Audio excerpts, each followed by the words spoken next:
Olá, doutora Lorena Velho aqui, trabalho na Clínica Vida em Campinas e queria conversar com você um pouquinho em relação à prevenção do câncer. Então, muitos pacientes que a gente já fez a mastectomia ou que já retirou o câncer do ovário ou do útero, nós especificamente na nossa formação de ginecologista obstetrícia, com treinamento especial em oncologia cirúrgica, sim, isso é necessário e isso tem que ser feito. Mas aquele medo, aquela atuação de pensar que mais nós poderíamos fazer para que não volte esse câncer. Nós precisamos checar de 3 em 3 meses, de 6 em 6 meses, vamos fazer aquela bateria de exames e avaliar se ele já voltou, se ele está criando metástase, se tem algum risco extra. Existe alguma coisa que você possa fazer, que eu possa fazer para que a gente entenda como prevenir isso? Pois é, o câncer é uma doença que está em expansão, né? Nós temos dados que a definição inicialmente é essa proliferação de células sem limite, que vão formar tumores e dependendo onde ele se localize, se é na pele vai receber um nome, se é na mucosa outro nome, se é no cérebro outro nome, se é no músculo outro nome. E os diferentes tipos de câncer têm se multiplicado e têm avançado nos diagnósticos, os diagnósticos de crianças, de mulheres, de homens, de diversos tipos e cada vez mais. Então, o que nós sabemos? Que o câncer ele tem um comportamento ilimitado. O que é isso? Aquele controle da membrana celular que diz você tecido cresça até aqui e não se expanda mais, ele se perdeu. E o que nós temos que fazer? Nós podemos pegar ferramentas além da medicina, que nós chamamos complementares ou da abordagem integrativa para promover saúde e para fechar várias dessas portas do câncer. Nós, antes da pandemia, tínhamos um estudo de 2018 que o INCA, Instituto Nacional do Câncer, dizia que 1 em cada 5 homens teria câncer e 1 em cada 6 mulheres teria câncer durante o período da sua vida. Hoje se sabe que o Sul e o Sudeste são as regiões de mais rápido crescimento desse câncer, porque são os 70% dos casos novos. Então existe no Sul e Sudeste alguma predisposição diferente que não tem nos outros estados do Brasil. Por que nós estamos fazendo mais câncer? Então existe essa correlação dos hábitos de vida, de alguma coisa que a gente não sabe que está multiplicando esse câncer. E depois da pandemia isso simplesmente se agravou. Nossos amigos anatomopatologistas têm dito, olha, tem se multiplicado o câncer em criança, tem se multiplicado o câncer em mulheres, tem avançado outros tipos de câncer concomitantes e a agressividade também cresceu. Então nós temos estatísticas de antes da pandemia que os homens tinham 31,7% de câncer de próstata, vias aéreas 8,7% e cólon e reto em terceiro lugar com 8,1% das pessoas. Nas mulheres, o de mama com 29,5%, cólon e reto com 9,4% e colo de útero com 8,1%. Hoje nós sabemos que isso já mudou.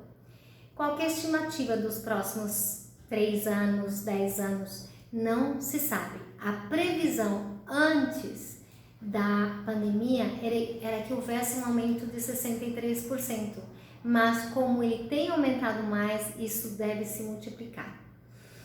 Então, o que nós sabemos e o que nós queremos, sabendo que isso está um risco, né? Não é para aumentar o medo, não é para aumentar a ansiedade, não é simplesmente para recorrer aos exames para encontrar logo, para encontrar pequeno, tudo isso faz parte, mas o que nós queremos de verdade é que você aprenda a formas de prevenir.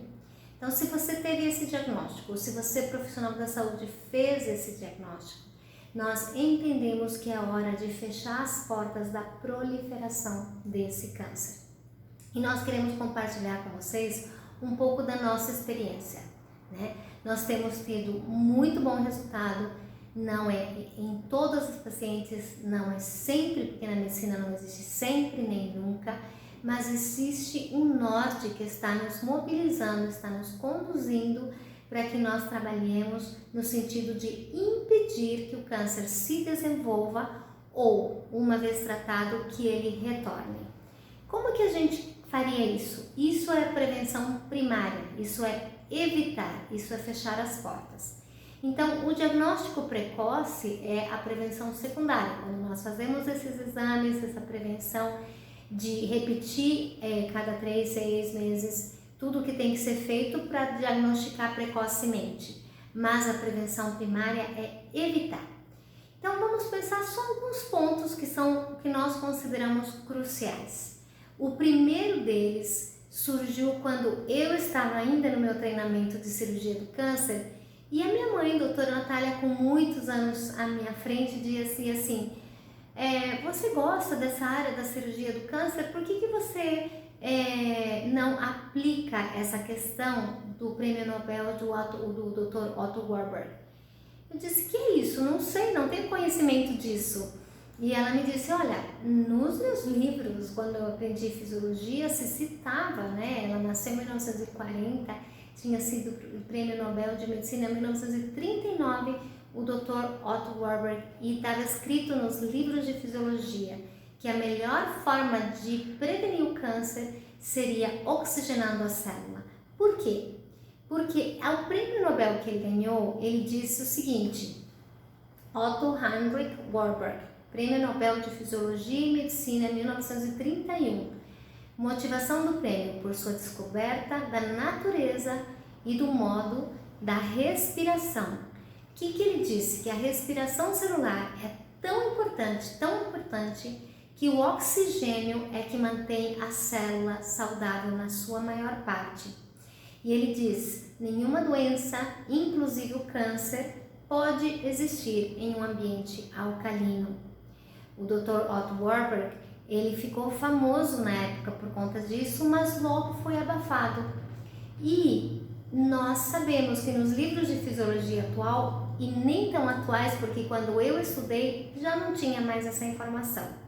Mas eu fiquei pensando, ela guardou esses livros de medicina, ela me mostrou na coleção inteirinha, uma coletânea gigante da praxis médica dos cursos de medicina, e eu fiquei muito curiosa com aquilo e comecei a conversar com as minhas pacientes. Olha, você gostaria de se manter oxigenada e entender que essa é uma forma de fechar as portas do câncer e a gente vê se realmente funciona para você?